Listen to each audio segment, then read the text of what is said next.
Have you ever wanted something so badly that you lost yourself in the process? Maybe you were feeling desperate for a good grade, or a great job offer, or a letter of recommendation that you would basically do anything to get. Maybe you've sacrificed your sleep, your social life, and even your sanity just so you can keep climbing up this never-ending ladder of success. But what if your entire future depended on a professor who you really can't stand, but one day he dies, and the only way to get this letter of recommendation is to literally go to hell and grab it from him? This is Katabasis by R.F. Kuang, and this story follows the main character, Alice Law. She's a PhD student studying magic at Cambridge. Alice is honestly really brilliant. She's incredibly hardworking. She's ambitious and really talented in magic, but she has a serious case of imposter syndrome. She has sacrificed so much to get to where she is,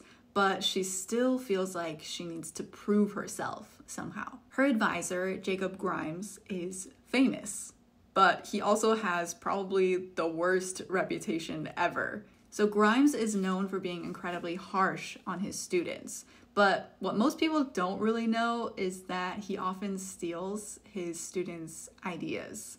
And he also manipulates everyone into feeling like they need to constantly work harder and work more to please him and make him happy. And he honestly gets away with it because all of these students rely on his stamp of approval through this letter of recommendation. And then Alice, being one of the very few women in this field, in this department, she also has extra pressure on her. Because if she gets too close to her advisor, then people start rumors. I'm sure you can imagine what kind of rumors I'm talking about. But if she keeps her distance and she sets clear boundaries, then she risks losing his support. So it's a very fine line that she has to balance on a daily basis. And that can be very exhausting. Honestly, Alice is really close to finishing her degree. She's almost done. But she is so exhausted from the lack of sleep and also dealing with her terrible professor. So one day, while she's supposed to be doing some work for him, she does make this very small mistake. But this little mistake leads to this explosive, gruesome magic accident. And it's this very accident that leads to the death of her professor. So in her mind, she's basically just murdered her professor, and now her entire career is ruined. Everything she's worked for nothing. She won't finish her degree. No one will hire her. She's basically done, all because of this one little mistake. But there might be a way around this. She might be able to do something that no one has ever done before. Go to hell, grab Grimes' soul, bring him back to the real world, and get that letter of recommendation. But she's not the only one with this idea. Her academic rival, Peter Murdoch, is in the exact same boat as her, because he also needs Grimes' approval to secure his future.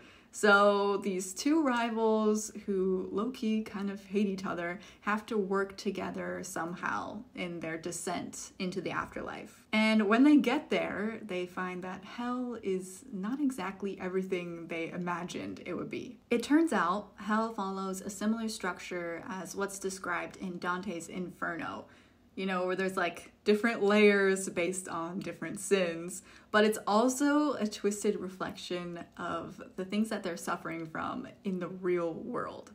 Hell is a campus. So as Alice and Peter journey deeper into these layers of hell, they have to confront demons and mythical creatures, and they have to fight for their lives, but they also have to face the truth of their own personal ambitions and their toxic relationship with their professor. So it's a very exciting journey, but I also feel like this book is so unique in the fact that I feel like I have also grown along with Alice and Peter on this journey. There are so many valuable life lessons that I think we can all learn from this book.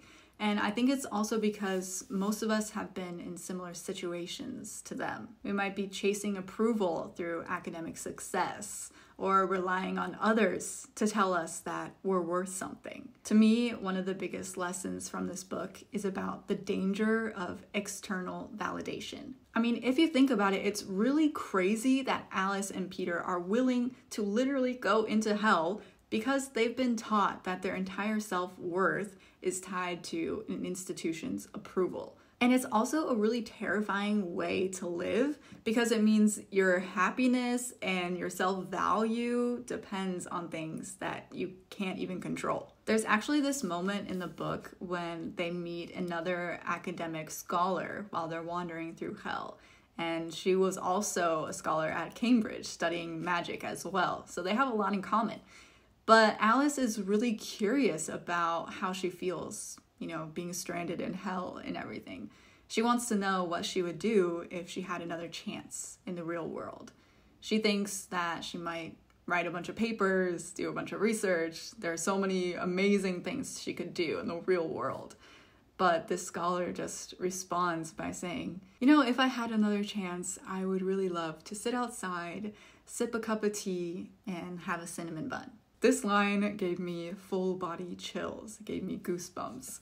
And after hearing this, Alice, starts to realize that maybe what she actually wants is life. She's been so focused on survival and proving herself worthy to her professor and the people around her that she kind of forgot how beautiful the world is outside of her campus. Her whole life revolves around academic success and getting the best job. But maybe what really matters is human connection, a cup of tea, a cinnamon bun, the little things in life. I think this book is a powerful reminder that while it's great to have big goals and want to work hard, it's also important to live the life that we have. Because no achievement is really worth it if you lose yourself through the process. This book is for anyone who felt like they were drowning in other people's expectations of them or felt like success was more important than physical and mental health at some times. For those of us who seek validation through grades or other people, I highly recommend checking out this book. That's all for today, and I'll see you guys next time. Bye-bye.